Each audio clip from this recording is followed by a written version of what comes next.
Credit scores. They run our society. From your ability to get a home, to getting a job, to even transportation, getting a car.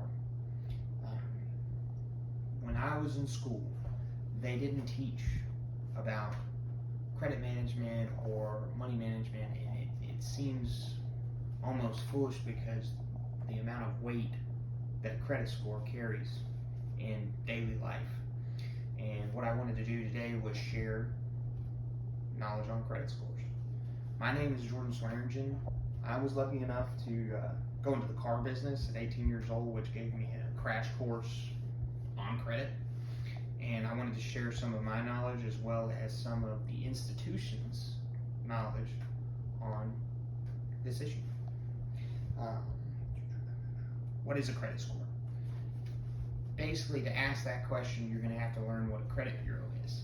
There's three of them. There's Experian, TransUnion, and Equifax. And what all of these bureaus do is they gather credit information from any transactions that are done to give to the consumer, which is us, and to businesses. And there's two ways of scoring. There's the FICO scoring system, which is payment history, amounts owned, length of accounts, new credit, and mixed credit. And then the Vantage scoring system, which just adds utilization and available credit. Out of a lot of these, some will carry more weight than others, but one negative tick can steer it in a bad direction. According to Experian, asking someone to be an authorized user on a credit card is a great way to establish credit. For example, nobody can tell you that you can't apply to NASA, but if you applied, you're more than likely to get denied if you didn't have prior experience. More suitable thing is like asking a family friend if you can work at their restaurant or the country club or whatever it may be. That applies to the same with credit cards. Getting on an account that's already established, even if you don't use it, just being on that account can be a great way to kickstart your credit. And then lastly, obviously, you could ask a parent or a spouse if you wanted to be added, but you need to discuss what the card's going to be used for, if at all. The next is payment history. Payment history is a big thing.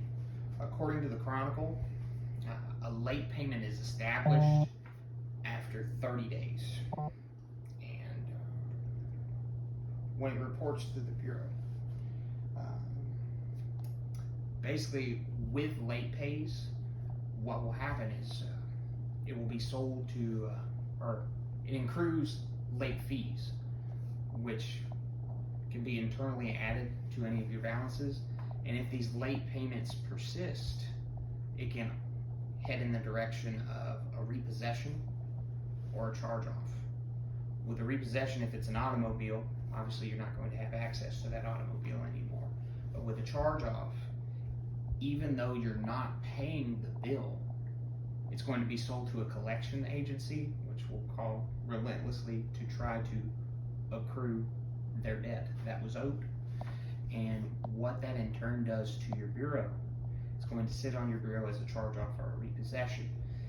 And in future lending opportunities, they're going to take a look at your bureau and see those, and that's either going to in turn charge a higher interest rate or result in a decline. Beyond thin credit files stated, a somewhat lower credit score might assist in getting credit, albeit at a more costly terms.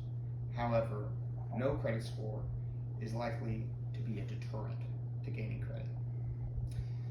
So we'll start with bad credit. So it said that it would be costly to borrow. Just as I stated before, with late payments, this will lead to bad credit. And with bad credit, it's not saying that you're going to get a decline at all, but there's two results that can happen from this. In my field, in the automobile industry, they can decrease your term. So where they'd offer other customers with a perfected credit score 72 months, they may offer you 48, which in result is going to result in a higher payment. The second is a higher interest rate, somebody with low credit could get a 1% interest rate. Somebody with bad credit could get as high as 18%. Just to put it in perspective, say the higher score person gets 1% and borrows $1,000 to be paid back in 12 months. At that interest rate, it's only going to accrue $5.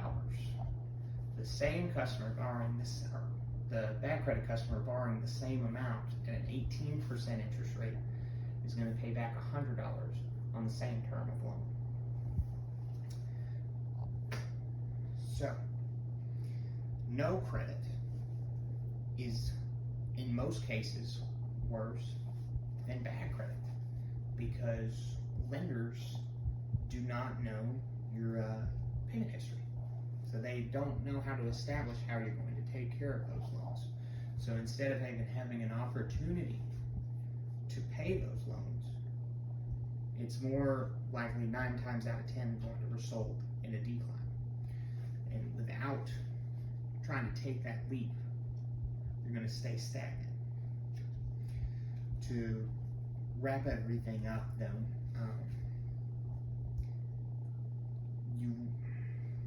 there's options with payment history and things like that. Instead of taking a slow payment, you call your lenders and say, hey, I've been in a naturally affected area like Hurricane Katrina. You can actually skip a payment or put it towards the end of the loan to preserve your credit.